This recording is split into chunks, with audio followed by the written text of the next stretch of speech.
Điện hạ, chỉ huy lần này tiến vào Vũ Dương là thiếu gia TTSUZ.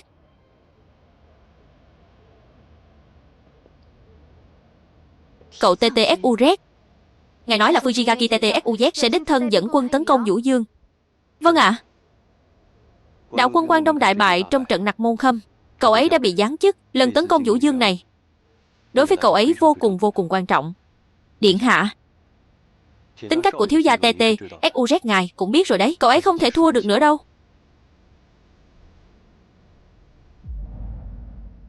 Đằng kia vẫn còn. Đằng kia vẫn còn 2 con. Bên này nhiều cá quá đi. Đằng kia.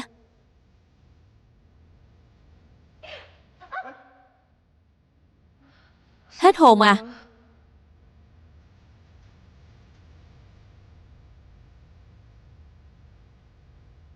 Shizuka, anh thích em.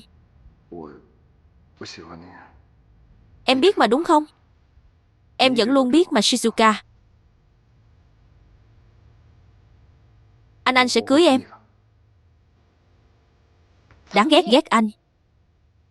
TTSUZ xấu xa. Em đi mắt phu nhân đây. Shizuka.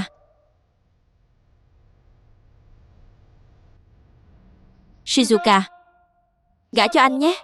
Anh sẽ khiến em trở thành người của Yamato, công chúa xinh đẹp nhất.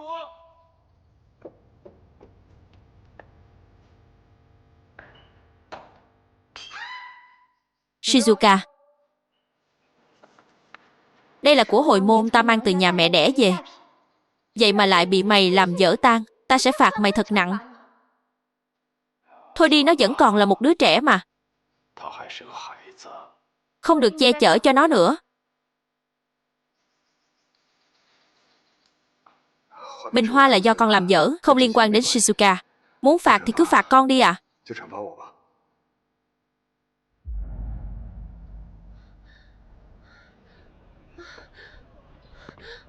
Điện hạ, mày cút đi cho ta. Em còn muốn để bà ấy phạt em nữa sao? Công chúa điện hạ, xin người khai ân. Đừng hòng. Ngươi bỏ cái ý định đó đi.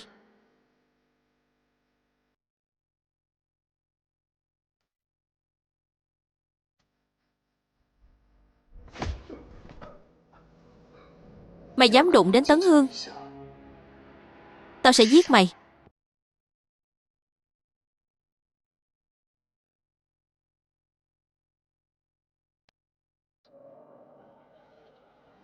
Tôi lại mong một lần nữa vì cô mà bị hắn đánh cho thừa sống thiếu chết. Chỉ tiếc là bây giờ tôi không cần phải hưởng thụ cái đãi ngộ của nhà Fujigaki đó nữa rồi.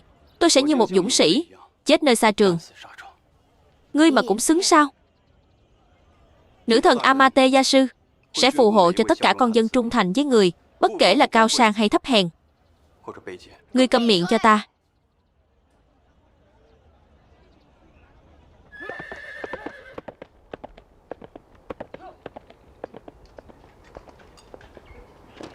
Báo cáo.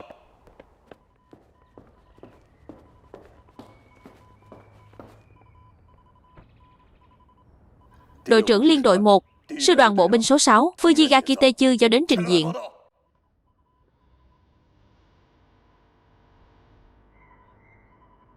Lại đây xem đi. Bộ chỉ huy lệnh cho đơn vị chúng ta hoãn lại kế hoạch tấn công Trung Nguyên đã định, tái triển khai các đơn vị tác chiến, giảm bớt bộ binh, tăng cường lực lượng thiết giáp và pháo binh. Tướng quân, địa hình khu vực Trung Nguyên đa phần là đồi núi, rất thích hợp cho bộ binh và kỵ binh tác chiến. Tại sao lại đột nhiên tăng diện? Lực lượng thiết giáp và pháo binh vừa nhận được tình báo quan trọng. Khu chiến sự số 1 của Trung Quốc đã bí mật điều động một đơn vị thiết giáp đến đây, triển khai tại khu chiến sự này. Cho nên đội tấn công thành đột phá. Mà điểm đột phá của quân ta chính là ở Vũ Dương.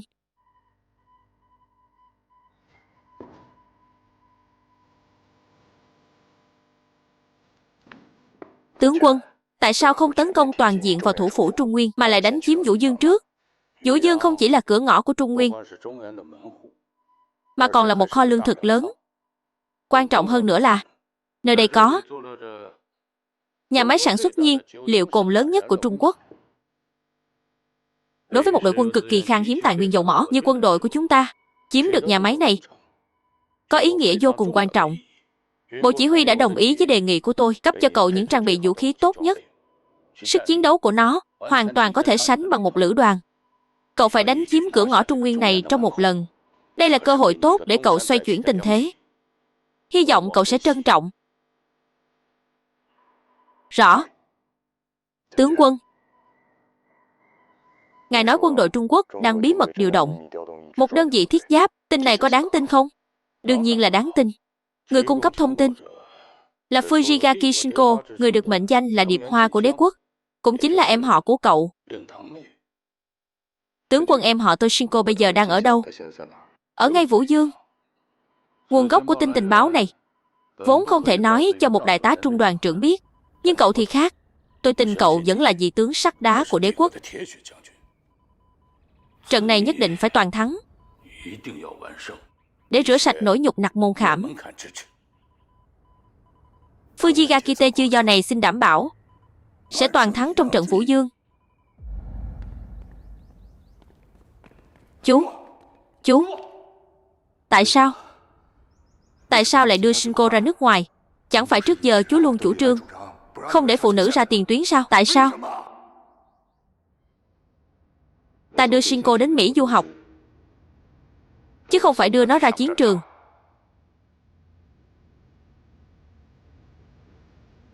Chẳng lẽ con muốn để Shinko ở bên tên nô tài đó cả đời sao?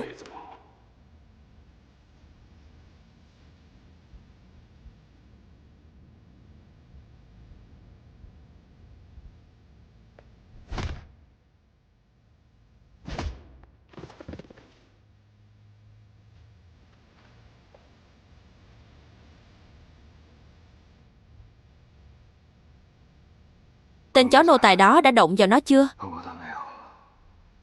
Đã động vào nó chưa? Mày đúng là cóc ghẻ mà đòi ăn thịt thiên nga.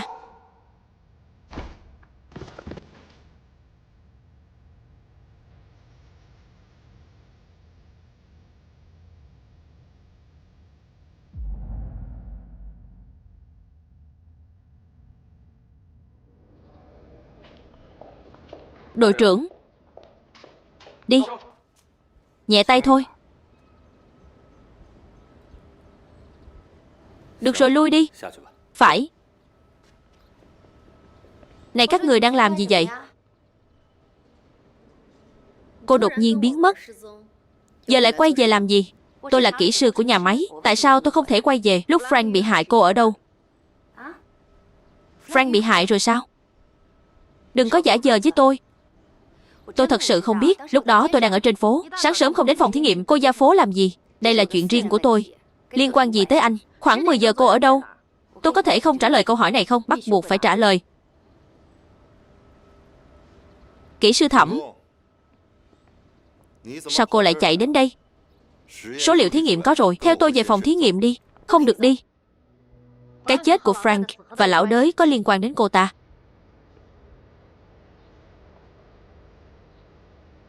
Đội trưởng bộ oai thật đấy nhỉ? Vậy tôi xin hỏi các người có bằng chứng không? Hay nói cách khác là có bằng chứng trực tiếp không? Không nói gì à? Vậy là không có rồi. Đợi khi nào các người có bằng chứng trực tiếp thì hẳn đến làm phiền tôi. Đi.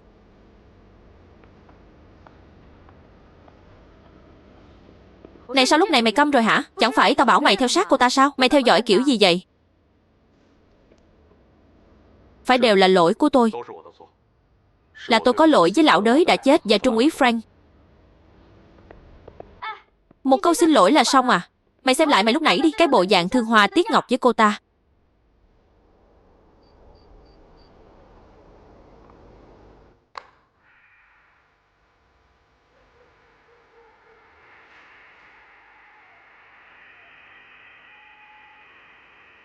Chúng ta dùng biện pháp mạnh với giám đốc Thiệu như vậy không hay đâu. Hắn có phải cấp trên của anh không?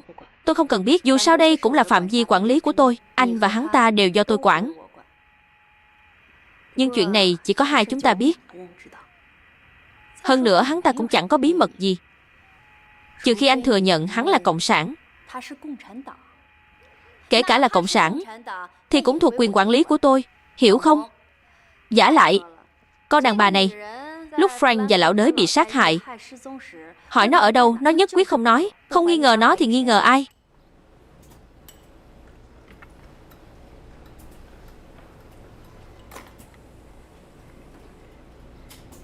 Tại sao mày lại giết họ? Tại sao lúc đó tao không thể ngăn mày giết họ?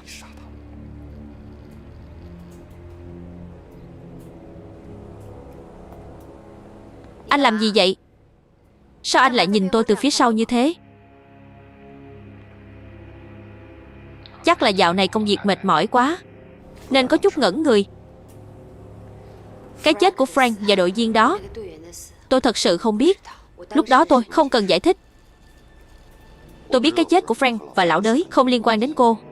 Nếu không thì tôi cũng không thể nào để cô tiếp tục làm việc cùng tôi trong phòng thí nghiệm này. Không, anh chắc chắn có rất nhiều nghi ngờ về tôi. Ánh mắt của anh đã nói cho tôi biết mọi thứ. Nào cô ngồi đi. Cứ ngồi xuống trước đã. Frank trước khi chết đã đến chỗ của tôi. Anh ta có nói với tôi về cô? Anh ta đã nói gì với anh? Anh ta nói với tôi rằng anh ta rất rất yêu cô. Và anh ta rất vui vì cô đã mang thai con của anh ta. Vậy sao? Thật vậy sao? Là hắn đã cưỡng bức tôi. Phỉ, con đàn bà này đúng là không biết xấu hổ. Rõ ràng là nó quyến rũ người ta, bây giờ còn cắn ngược lại một phát. Mày có nghe thấy không? Mày ngẩn người ra đó làm gì? Tôi thấy dạo này cô cứ ngơ ngơ ngẩn ngẩn ngốc nghếch thế nào ấy. Chẳng lẽ cô cũng giống như gã đàn ông kia, bị con hồ ly tinh này cho uống bùa mê thuốc lú rồi hả? Thật ra là gì? Trong khoảng thời gian Frank chết, mọi người đều không tìm thấy cô. Cô đã mất tích cho nên mới để cho bộ đại tiểu thư nắm được thóp. Lúc đó tôi đã đến một phòng khám. Vốn dĩ tôi không muốn có đứa bé này. Cô nói xem chuyện như thế này, tôi còn mặt mũi nào mà nói với ai chứ?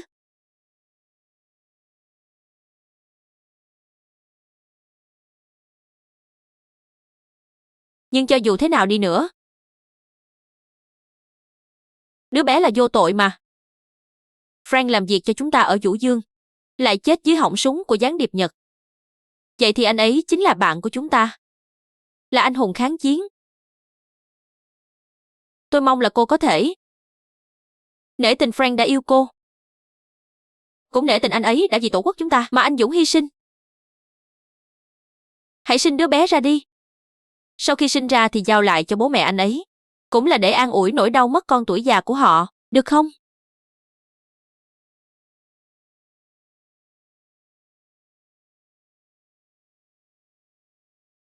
Được, tôi nghe cô. Hắn ta giả làm người tốt cái gì chứ, còn đòi sinh đứa bé ra nữa. Cô còn ngây ra đó làm gì? Không, không, tôi không có. Tôi đâu có. Bây giờ tôi phải trừng phạt nghiêm khắc cô ta. Anh bình tĩnh đã. Anh không nghe giám đốc Thiệu nói sao? Đứa bé này có thể là của Frank. Cho dù anh không nể mặt ông ấy thì cũng nể tình người bạn quốc tế, Trung úy Frank. Chúng ta cũng không thể ra tay với một phụ nữ mang thai được, phải không? Anh không nghe cô ta nói sao? Lúc Frank bị sát hại, cô ta đang trên đường đến phòng khám tư đó. Lời ma quỷ của hạng người này mà anh cũng tin à? Tôi thấy anh thay đổi rồi. Hoàn toàn thay đổi rồi. Không phải như anh nghĩ đâu. Nếu cô ta thật sự có thai, thật sự đã đến phòng khám nhỏ đó, vậy thì lúc Frank chết, cô ta không có mặt ở hiện trường. Sao anh biết được? Mắt nào của anh nhìn thấy thế? Một thứ đàn bà hư hỏng, đồ lẳng lơ. Có chữa thì là con của thằng đàn ông nào chứ? Em đủ rồi đấy.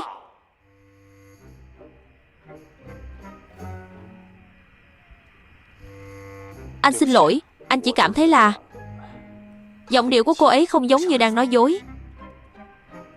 Giọng điệu à? Anh cũng tin giọng điệu của một con hồ ly tinh sao? Anh cũng ngu ngốc hết chỗ nói rồi. Em còn ngây thơ coi anh là quân sư quạt mo. Mấy người đàn ông các anh, đến lúc quan trọng thì ai cũng là đồ nhát gan.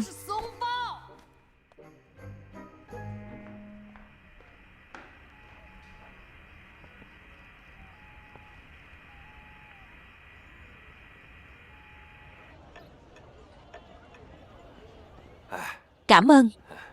Các chị có quan hệ gì? Chúng tôi đều làm ở nhà máy Cồn Phương Hoa. Cô ấy là kỹ sư của nhà máy chúng tôi. Hôm kia lúc 10 giờ đến 10 giờ rưỡi, cô ấy có từng đến đây không?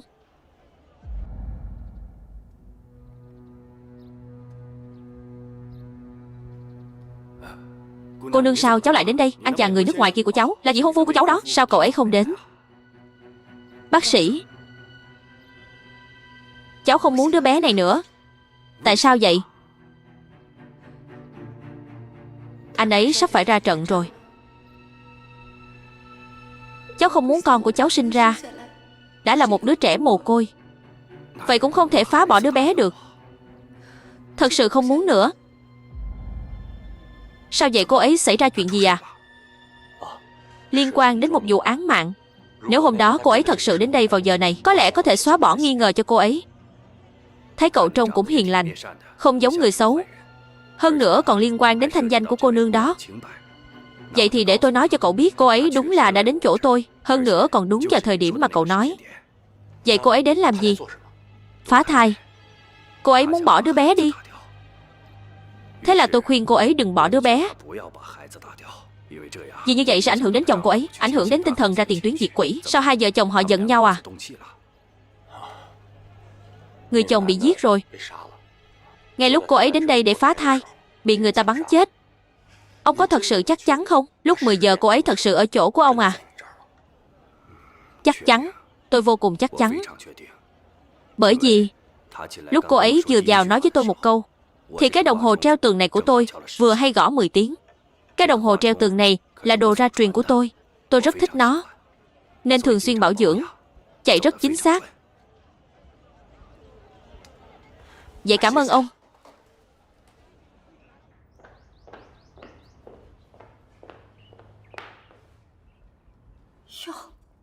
Bị sao thế này? Mặt nặng mày nhẹ. Cô nghe cho rõ đây. Sau này không được bắt nạt Thẩm Tử Khanh nữa. Nếu không đừng trách tôi không khách sáo. Tại sao? Bây giờ cô ta không phải là kẻ thù của chúng ta. Cô ta chỉ là một người mẹ đang mang thai. Hơn nữa đứa bé này không chỉ là của cô ta, mà còn là con côi của bạn bè quốc tế và liệt sĩ kháng chiến. Đứng lại. Hôm nay anh không nói cho rõ ràng thì đừng hòng đi. Sao? Còn muốn dở thói ngang ngược với tôi à? Phải thì đã sao? Anh còn muốn vì cô ta mà động thủ với tôi sao?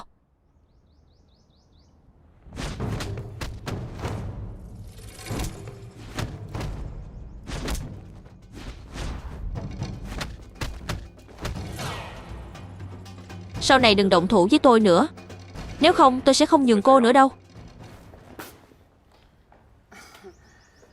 Cốc đại ca, hóa ra trước giờ anh đều nhường nhịn tôi. Nếu đã như vậy, tôi xin bái anh làm sư phụ. Nhưng tôi đã muốn hỏi anh từ lâu rồi.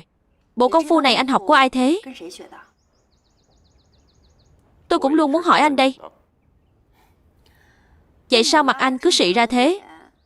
Mắc gì tôi phải nói cho anh biết.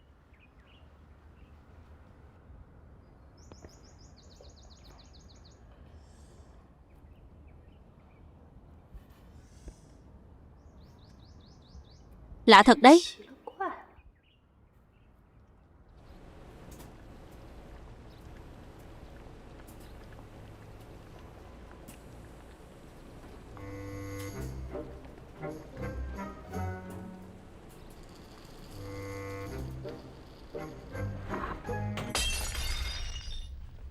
Anh làm cái gì vậy hả?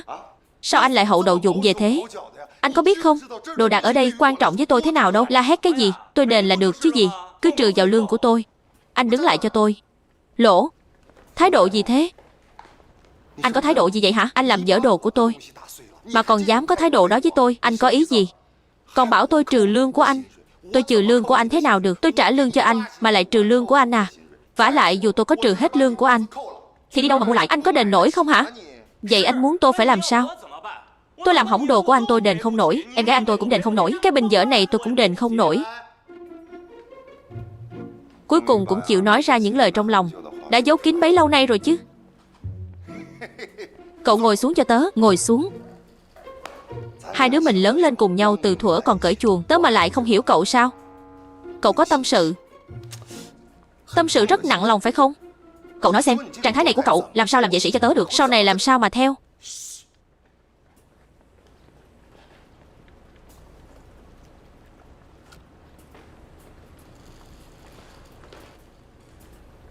Hay lắm lão Cốc, bản lĩnh cao cường rồi nhỉ. Cậu làm trinh sát viên cũng đạt chuẩn lắm đấy. Trinh sát đến cả tôi rồi cơ à? Nói, là ai sai cậu làm thế? Là bộ tiểu thư bảo tôi lắp. Vậy tại sao anh không nói với tôi? Tôi sợ cô ấy nổi giận với tôi. Anh ngốc thật hay là giả ngốc vậy? Anh sợ cô ta nổi giận với anh, mà không sợ tôi nổi giận với anh à? Tôi lại thật sự không sợ cô nổi giận với tôi. Duy chỉ có đàn bà và tiểu nhân là khó đối phó thôi mà. Tối qua lại lật sách ra đọc à? Anh ăn nói cũng trôi chảy ra phết nhỉ. Tôi nói cho anh biết, tôi có thể tạm thời không đến chỗ bí thư Khương để tố cáo anh, nhưng anh bắt buộc phải nói cho tôi biết. Gần đây anh bị làm sao vậy? Tại sao lúc nào cũng như người mất hồn thế? Tôi nhất định phải trả lời cô sao? Hôm nay anh bắt buộc phải nói cho tôi biết. Tôi báo cho anh hay, nếu không thì anh đến chỗ bí thư Khương cho tôi, trình diện ngay lập tức. Hợp tác của chúng ta đến đây là kết thúc.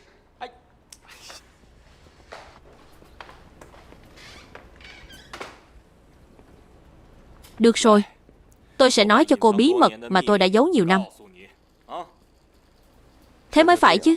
Nói đi nói, tôi nghe xem nào. Thẩm Tử Khanh rất có thể là Kiều Kiều đã mất tích nhiều năm trước.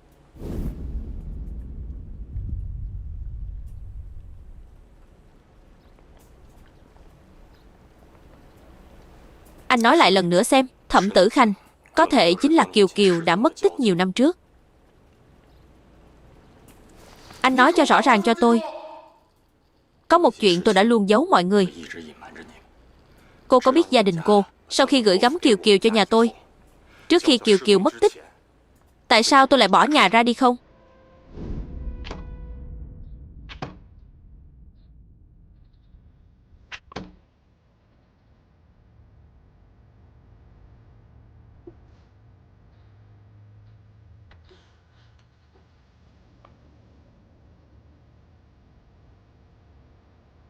Anh mai cho em này.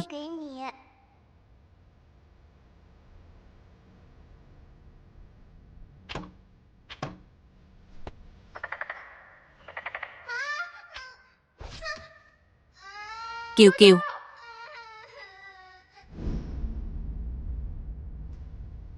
Hình nhật. Chính vì lần lỡ tay đó, trên cổ của Kiều Kiều đã để lại một vết sẹo. Tôi nghi ngờ chính vì lần hoảng sợ đó mới khiến con bé mắc phải căn bệnh kỳ lạ.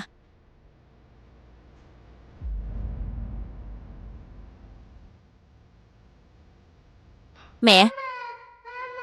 Kiều Kiều, mẹ đến rồi. Sao rồi? Bị sao thế này? Kiều Kiều đừng sợ có mẹ đây. Ba cũng ở đây. Mẹ ơi đừng. Con không muốn. Kiều Kiều ngoan nào. Từ đó tôi đối với Kiều Kiều luôn mang trong lòng sự áy náy sâu sắc. Từ sau đó Kiều Kiều đổ bệnh không qua khỏi. Nhà chúng tôi đã đi khắp các bệnh viện, nhưng không có cách nào, chỉ có thể về nhà chờ chết. Sau đó tôi nghe một ông lão nói, linh chi ngàn năm ở núi Trường Bạch có thể cải tử hoàn sinh. Tôi liền bỏ nhà đến núi Trường Bạch.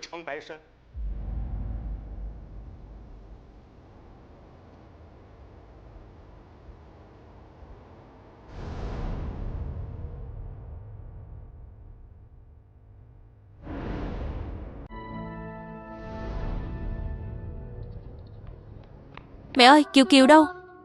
Nhưng sau khi tôi từ núi Trường Bạch trở về, tôi mới biết Kiều Kiều đã bị đưa vào một bệnh viện tư nhân trong khu Tô Giới Nhật.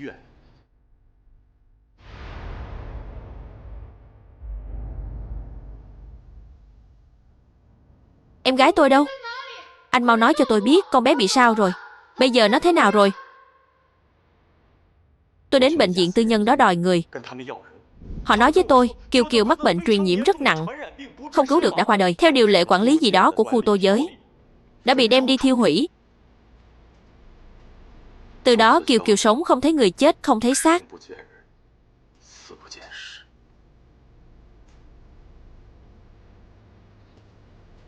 Sau đó tôi trở về nhà, cãi nhau với người nhà một trận. Tôi liền bỏ nhà ra đi. Tôi lang thang một mạch về phía Tây. Lúc đó tôi mới tròn 12 tuổi, cậy mình có võ nghệ, gia nhập quân Tây Bắc. Sau đó bị trọng thương, được quân Đông Bắc cứu. Sau đó tôi ở lại đó luôn.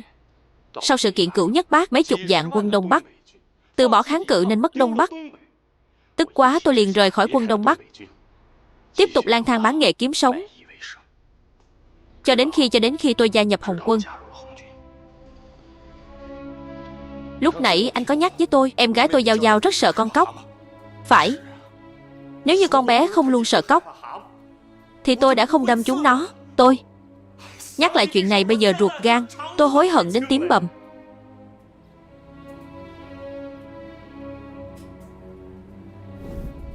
Vừa rồi nếu không có anh thì tôi đã chết rồi. Cảm ơn. Tôi quên mất là mình không biết bơi.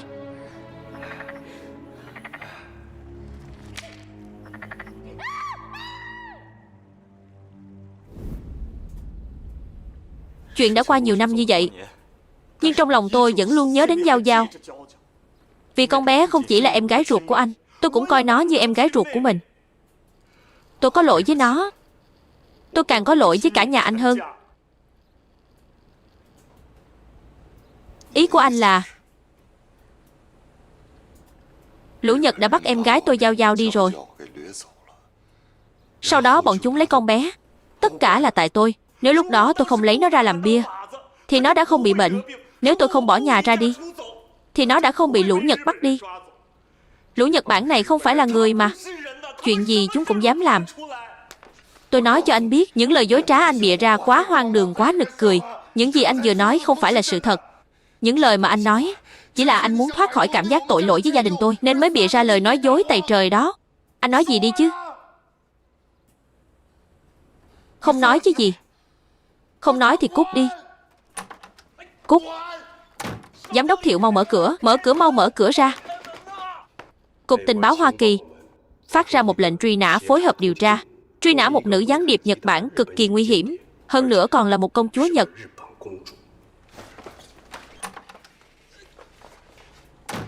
Cậu không phục chứ gì? Được. Vậy để tôi nói cho cậu biết. Những điều cậu nói hoàn toàn không thể nào. Trên thế giới này, chuyện trùng hợp nào cũng có thể xảy ra. Duy chỉ có chuyện này là không thể. Thẩm Tử Khanh, nó đích thị là người Nhật. Hơn nữa, nó là công chúa Nhật.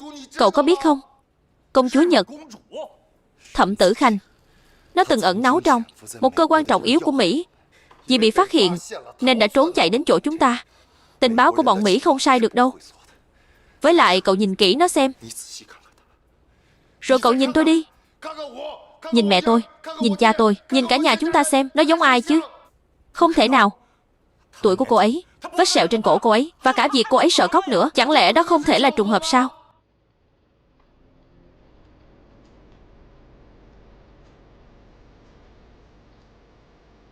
Không, không thể nào. Tôi tin vào linh cảm của mình.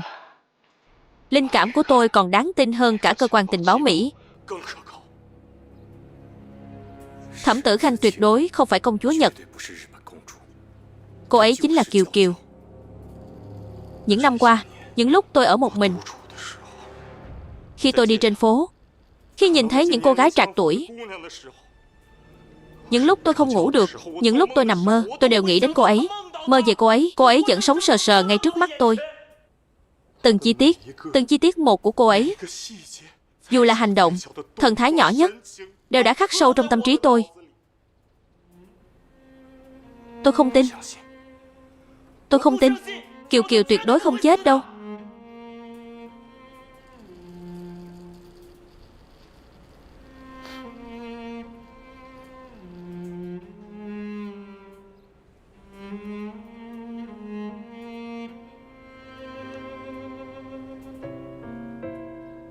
Lão Cốc,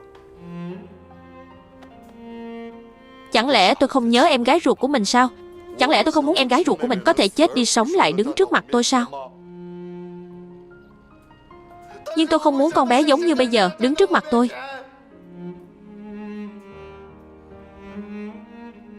Mày quá tàn nhẫn rồi, mày có biết không?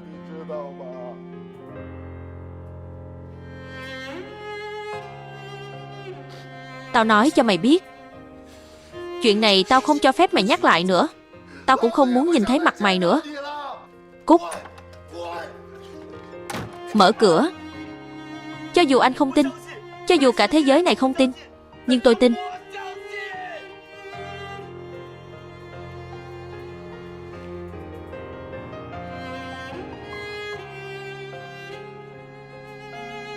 Chuyện này không thể nào. Chuyện này không thể nào. Các người quá tàn nhẫn.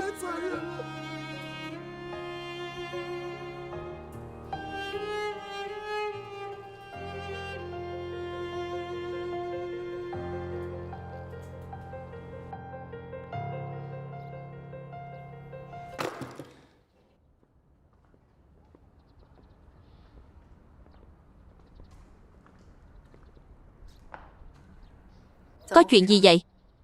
Dọn mấy thứ này đi. Sau này không cần dùng nữa. Mày điên rồi. Tao nói lại với mày một lần nữa. Mày nghe cho rõ đây. Sau này không được bắt nạt cô ấy nữa.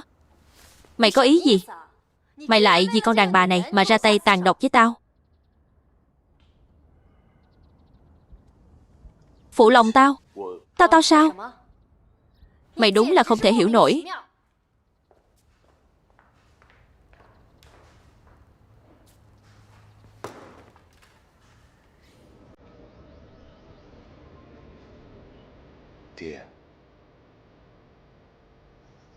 Anh có thể nói cho tôi biết bây giờ tôi phải làm sao không? Thù cũ chưa trả nay lại thêm thù mới.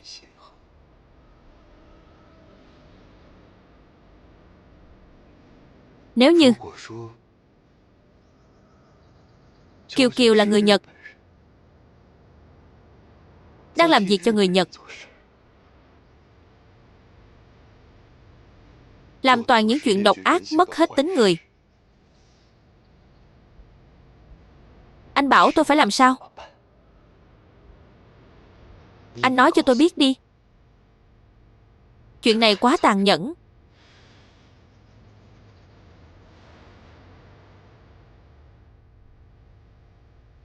Không thể nào. Tôi không tin Kiều Kiều là người Nhật.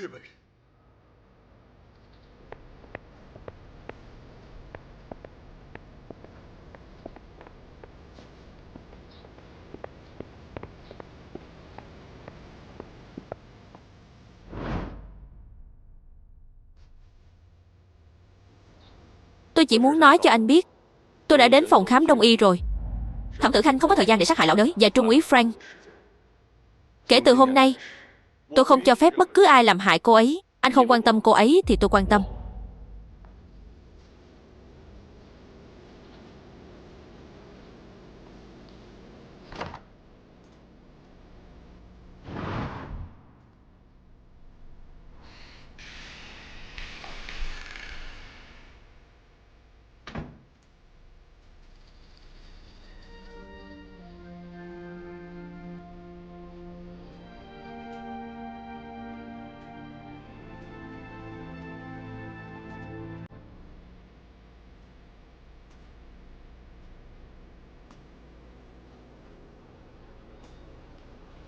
Anh đến khi nào vậy?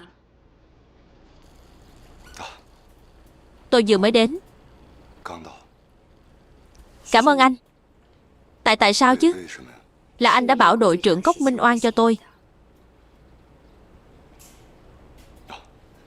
Đó là do anh ta tự mình đi điều tra, không liên quan đến tôi. Anh ta là người của anh. Không có lệnh của anh ta có thể điều tra để minh oan cho tôi sao? Anh nhìn người ta như vậy làm gì? Tam muội, em có còn nhớ không? Chuyện xảy ra trước khi em vào đại học. Ví dụ như người nhà của em đã nói với anh rồi mà. Em là trẻ mồ côi người Quang Đông. Cha mẹ em mất sớm từ khi em còn nhỏ. Còn người thân nào khác không? Ví dụ như anh trai. Anh họ cũng được. Không có. Tại sao anh lại hỏi em chuyện này? Không có gì. Chỉ là muốn quan tâm em một chút thôi.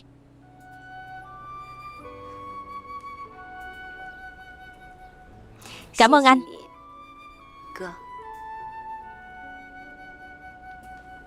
Phải gọi là anh hai. Em còn có rất nhiều anh trai nữa. Ví dụ như anh cả anh hai. Còn có cả Cốc Mai Thôn nữa không? Trong lòng em, Chỉ có anh là anh trai duy nhất.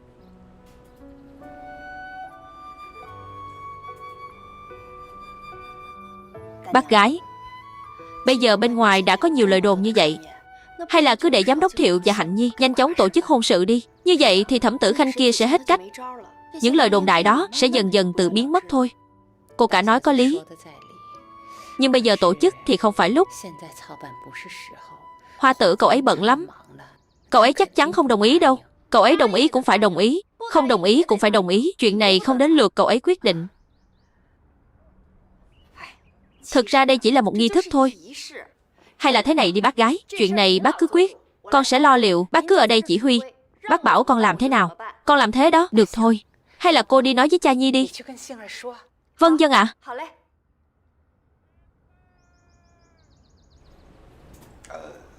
Em ba, hai chúng ta quen nhau từ hồi đại học, tính đến nay cũng hơn 10 năm rồi.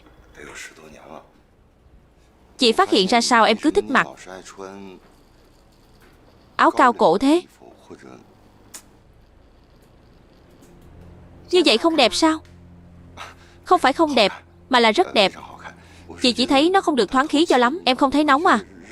Em thấy thế này rất tốt mà. Có phải cái này đẹp hơn không? Có phải cái này đẹp hơn không? Phải không? Em ba này, làm gì bên ngoài có người nói rằng lúc nhỏ em bị Phi Tiêu làm bị thương, nên mới để lại một vết sẹo. Rồi Phi Tiêu lại là đứa nào nói bậy bạ với chị thế? Ai là ai? Em đã nói với chị rồi mà. Vết thương này của em là do quân Nhật đâm. Tại sao các người lại không tin tôi? Từng người một đều nghi ngờ tôi. Các người nghi ngờ tôi cái gì? Tôi đã làm sao? Vậy hôm nay tôi sống để làm gì chứ? Tôi thà chết cùng ba mẹ cho xong. Em ba, chị xin lỗi. Tất cả là lỗi của chị. Chị không nên nghe tin đồn của người khác. Xin lỗi, sau này chị không như vậy nữa. Sau này không bao giờ như vậy nữa. Thôi được rồi, tránh ra đi Tam muội, tránh ra.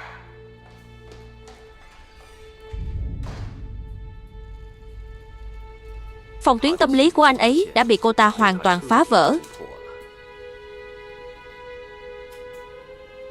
Em không thể ép buộc anh Hoa được. Chị à, như vậy sao gọi là ép buộc được chứ? Chị ở nhà họ Thiệu bao nhiêu năm rồi, chẳng lẽ chị lại không hiểu anh ấy? Không phải anh ấy không muốn cưới chị, mà là vì anh ấy biết mình lúc nào cũng có thể gặp nguy hiểm, sợ có lỗi với chị. Điều đó chứng tỏ anh ấy thương chị, quý trọng chị. Hai người mà cứ trần trừ không tổ chức hôn lễ, thì con đàn bà đó ngày nào cũng có cơ hội lợi dụng để giở trò tâm cơ thủ đoạn. Vì giám đốc Thiệu là người độc thân mà, anh ấy mà mềm lòng một cái thì chắc chắn sẽ bị cô ta xen vào. Với lại, bây giờ bên ngoài có nhiều lời ra tiếng vào, điều đó cũng không tốt cho sự nghiệp của anh ấy. Ý của em là người đàn bà đó cô ta, người đàn bà này chắc chắn không phải loại tốt đẹp gì. Cô ta đối với giám đốc Thiệu không có ý đồ tốt đâu. Nếu hai người mau chóng kết hôn thì cô ta sẽ không có cơ hội để quấy rầy anh ấy nữa. Hóa ra cô vẫn luôn lợi dụng tôi. Anh buông em ra. Anh làm gì vậy? Sao anh lại vô lương tâm như vậy? Em lợi dụng anh ư? Em lợi dụng anh mà còn mang thai con của anh à? Kể cả cô có mang thai con của tôi, chỉ cần cô là gián điệp Nhật, tôi sẽ không chút do dự mà tố giác cô. Vậy ý của mẹ là sao? Ý của mẹ là sao à? Mau chóng chuẩn bị của hồi môn, sớm ngày chính thức về nhà chồng, càng nhanh càng tốt. Mẹ đã muốn bế cháu đích tôn từ lâu rồi. Cha Nhi à, đại tiểu thư nhiệt tình giúp chúng ta như vậy, chúng ta phải biết nhận tấm lòng này và biết ơn đấy. Bác gái, bác nói vậy là khách sáo quá rồi. Đại tiểu thư gì chứ à? Bác cứ gọi cháu là đại hiền tử là được rồi. Chuyện đó phải hỏi chị Hạnh Nhi. Chị ấy không đồng ý sớm về làm dâu thì em cứ phải gọi chị là đại tiểu thư. Chị nghe thấy rồi chứ?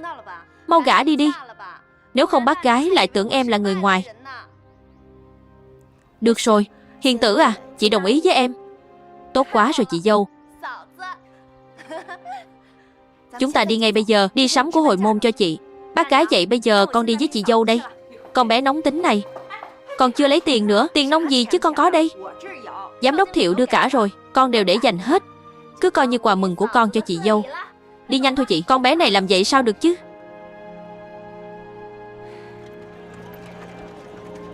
Từ khi chị sinh ra đã không nhìn thấy gì cả. Mãi đến khi chị 10 tuổi hiểu chuyện, vẫn chưa từng biết mặt người ra sao. Chị dâu vậy trong ấn tượng của chị nghĩ con người nên có hình dáng thế nào? Chị nghĩ con người đều là hình vuông, là một thứ biết nói chuyện. Từ sau khi ba mẹ mất, dì đã nhận nuôi chị. Anh Hoa Tử đưa chị đi khắp nơi chữa bệnh, mãi cho đến khi sang Đức mới làm chị biết thì ra thế gian này là như vậy. Chị dâu con người là hình vuông, chị cũng đáng yêu quá đi. Em đúng là lần đầu tiên nghe nói đấy. Chị chưa từng thấy người trên đời mà lại nhận xét về họ như vậy. Đi thôi chị dâu.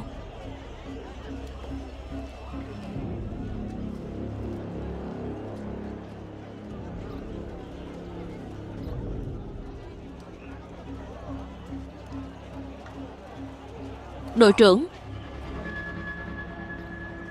tình hình thế nào rồi? Ả nữ tướng đó đã đưa vị hôn thê của Thiệu Hoa đến tiệm giải lụa ở phố Đại Đồng.